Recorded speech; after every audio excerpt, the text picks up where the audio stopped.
Doctor Babasaheb Ambedkar म्हणायचे, तुम्हाला आम्हाला शासनकर्ती जमात बनायचंय. काय म्हणायचे? तुम्हाला आता शासनकर्ती जमात बनलं पाहिजे. हे उगाच असंच बोलले का? कारण त्या डॉक्टर बाबासाहेब आंबेडकरांनी तुमच्या आमच्या मताला लाख मोलाची किंमत दिली. टाटा बिर्ला अंबानीच्या मताला जेवढी किंमत, तेवढीच गावगाड्यामध्ये ऊसतोडीचं काम करणाऱ्या ऊसतोड मजुराच्या मताला सुद्धा तेवढीच किंमत.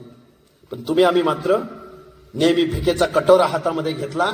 आम्हाला आरक्षण देता का? आम्हाला स्कॉलरशिप देता का? आम्हाला अनुदान देता का? आम्हाला कुठली शाळा म्हणला मग अशी तुम्ही? डोंगर शाळा देता का? निवडणुका जवळ आल्या की आरक्षणाच्या लढाया आमच्या चालू. अरे दंड थोटा दंड, आणि म्हणा ना माझा आमदार झाला पाहिजे, माझा खासदार झाला पाहिजे.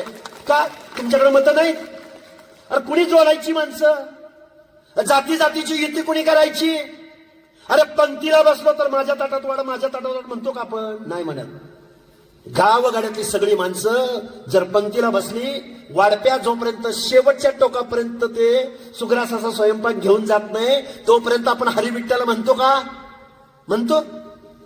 अरे डॉक्टर बाबासाहेब आंबेडकरांनी या संविधानाच्या माध्यमातून, लोकशाहीच्या माध्यमातून सुग्रास असा स्वयंपाक बाबासाहेबांनी बनवलेला शेवटच्या घटकापर्यंत जोपर्यंत पोहोचणार नाही तोपर्यंत लोकशाही अस्तित्वात येणार नाही.